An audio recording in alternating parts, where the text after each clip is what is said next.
What exactly are you trying to say, Joy? He asked, his voice quiet but razor sharp. The tension was thick enough to slice. Joy didn't flinch. I'm saying it feels like you're more interested in being a legend than being honest. You jump off cliffs, dangle from helicopters. When's the last time you did a movie where you just acted? There was a low gasp from the audience. Even Whoopi Goldberg, sitting at the far end of the panel, looked up from her notes. I'm an actor and a producer, Tom said evenly. I take creative control because I care deeply about storytelling. And physical storytelling is a part of cinema. You may not respect that, but millions of people around the world do. Joy tilted her head. I'm just wondering if all that danger is really for the audience, or just for you. Tom leaned back slightly, nodding, the way someone does when they've heard enough. You know what's funny, Joy? He said, his voice still calm, but his tone had a cold bite. I come here out of respect, for your show, for your audience. I'm here to talk about a film my entire team spent 2 years risking everything for. And instead of asking about the work, you come at me with cheap shots and half-baked psychoanalysis. The studio fell dead silent. Let me tell you something, Tom continued, his jaw tightening. I've spent my life building my career on integrity. Every stunt, every late night, every grueling shoot, it's for the love of the craft. Not ego. Not vanity. You don't have to like it, but at least have the decency not to belittle it. Joy raised an eyebrow, clearly unbothered. Well, you're certainly proving my point. Tom looked over at Whoopi and Sunny, who both seemed frozen, unsure how to salvage the conversation. You know what, he said, shaking his head, I think we're done here. He stood up, unhooking the mic from his collar. The audience gasped again, several people instinctively standing from their seats. Producers behind the cameras gestured wildly, mouthing no, no, no. But Tom was already walking off the stage, passing through the edge of the curtain without another word. Cameras kept rolling. Joy turned to the others and said, half laughing, I guess he didn't like the heat. Whoopi finally broke her silence. Okay, well, that was Tom Cruise, everybody. Up next, we have a cooking segment, so stay tuned. But the mood was wrecked. The live audience was still murmuring, phones out, some catching the moment from multiple angles. By the time the show went to commercial, hashtags like hashtag Tom Storms Off and hashtag Cruise vs Behar were already trending on X. Backstage, Tom's publicist trailed after him, trying to calm him down, but his mind was racing. Not from anger, but from something deeper. Disappointment. He had expected tough questions. But not this. In his trailer outside the studio, Tom stared out the tinted window, jaw still clenched.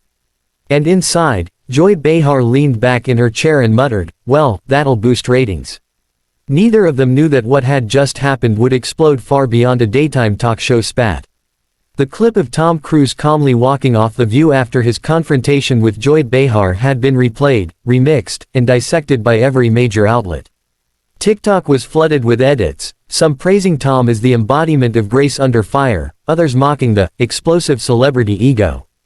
But beneath the noise, something deeper was bubbling. That evening, TMZ dropped the behind-the-scenes footage. In the grainy backstage video, Tom wasn't shouting or slamming doors. He stood quietly beside a wall, pulling out his earpiece, shaking his head slowly. A producer approached him, murmuring, we didn't expect it to go that way. We're sorry. Tom nodded, voice low. I don't mind tough interviews. I've done hundreds. But when it turns personal, when it feels like a performance at my expense, I walk. I'm not here for drama. This unexpected calm only made the moment more dramatic. The public saw not a meltdown, but a man drawing a line. Joy Behar, meanwhile, doubled down. The next day on The View, she addressed the situation at the top of the show. Look, I'm not going to apologize for asking questions. That's what we do here. We don't sugarcoat for celebrities, whether you're Tom Cruise or the Pope. If he can leap off a skyscraper, he can handle a little conversation about ego. There were laughs, but they were tense. Even her co-host seemed unsure where to stand. Whoopi Goldberg, never one to mince words, finally spoke up. There's a difference between asking questions and making it personal. There's a way to challenge people without diminishing them. I think we missed the mark yesterday. Joy blinked but didn't argue. She sipped her coffee, let the comment hang. But the fallout was far from over. That night, Tom Cruise released a short video on his official Instagram account. Just him in a chair, no glam, no lighting, just honesty. "I love what I do," he said, his voice measured. "I've spent over 4 decades trying to give people unforgettable stories. I do my own stunts not because I think I'm invincible, but because I believe in total commitment to a role. What happened yesterday wasn't about ego, it was about respect. We can disagree, but we don't have to humiliate each other for entertainment." The post hit like a tidal wave. Within hours, it racked up millions of views and support from fellow actors. Viola Davis reposted it with the caption, "Class. Full stop." Dwayne Johnson commented, "Respect, brother. Handled it with grace." The tides began to shift. Media outlets ran headlines like, "Tom takes the high road," and "Joy's jab backfires." Even longtime viewers of The View expressed disappointment. Some wrote open letters to the network, urging them to reconsider the tone of their celebrity interviews. Behind closed doors, ABC executives held meetings. Ratings were up, but so were complaints. There was talk of privately issuing a statement to Cruise's team. An apology was unlikely, but a bridge needed mending. Then, quietly and without fanfare, a mutual friend, Oprah Winfrey, stepped in. A week later, a grainy photo surfaced of Tom and Joy seated at a quiet Los Angeles cafe, Oprah between them, both of them talking, no cameras, no microphones. Just 3 people with decades of showbiz history between them. Neither side spoke publicly about what was said. But on the following Friday episode of The View, Joy looked into the camera and simply said, "Sometimes we get it wrong. Doesn't mean we stop asking questions. But it does mean we should ask them with empathy." She didn't name Tom, but everyone knew. And for the first time in days, the audience applauded without hesitation. The storm had passed, but the impact of that 5-minute exchange would ripple through celebrity interviews for years. Tom stood, slowly and deliberately, unhooking the mic clip to his collar. The room went still. Joy Behar raised an eyebrow, clearly not expecting him to actually leave. "You're walking out?" she asked, half incredulous, half smug. Tom didn't answer right away. He held the mic in one hand, looked out at the studio audience, some of whom were already pulling out their phones, and gave a small nod. "I've been doing this long enough to know when a conversation turns into a performance," he said, voice calm but steely. "I came here to talk about the work. I respect tough questions. But when it becomes about me instead of the film, when it becomes personal, there's nothing productive left." And with that, he placed the mic gently on the table and walked off the stage. Cameras tried to cut away, but it was too late. The moment had already gone viral.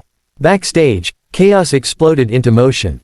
A floor producer rushed behind the curtain, headset half off, whispering frantically into a mic. "He's off. Tom's off the stage. I repeat, he's off the stage." Tom kept walking. The air back there was cooler, quieter, but filled with stunned crew members, assistants, and publicists frozen in shock. His publicist caught up to him just as he reached the hallway outside the green room.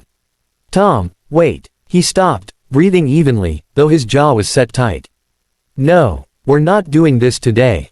Not like that. She blindsided you," the publicist muttered. "This wasn't in the prep notes. None of that was supposed to happen." Tom turned, eyes clear, but sharp. "It's not about prep. It's about basic respect. You can challenge me without twisting everything into a soundbite." Meanwhile, back on stage, Joy tried to laugh it off. "I guess Ethan Hunt just hunted his way out of here." There was polite audience laughter, but it was strained. Whoopi Goldberg gave her a long side glance but said nothing. In the dressing room, Tom sat down heavily on the edge of the couch, finally letting out a breath. He ran a hand through his hair and looked over at a staff member still holding a tray of untouched water bottles. "I can take criticism," he said quietly, more to himself than anyone else. "I've taken it my whole life.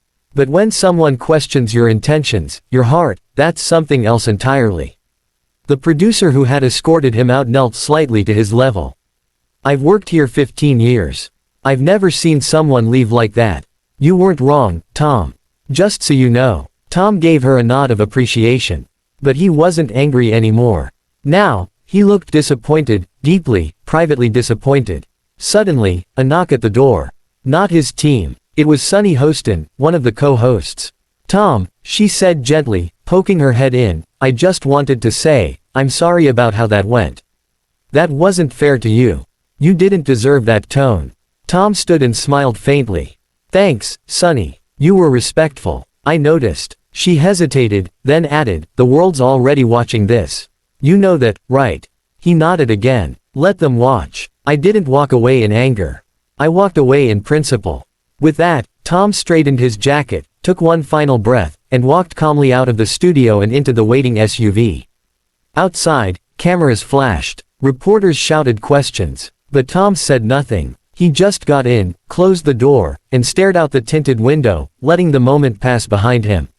But by the time the car turned the corner, the internet was already on fire.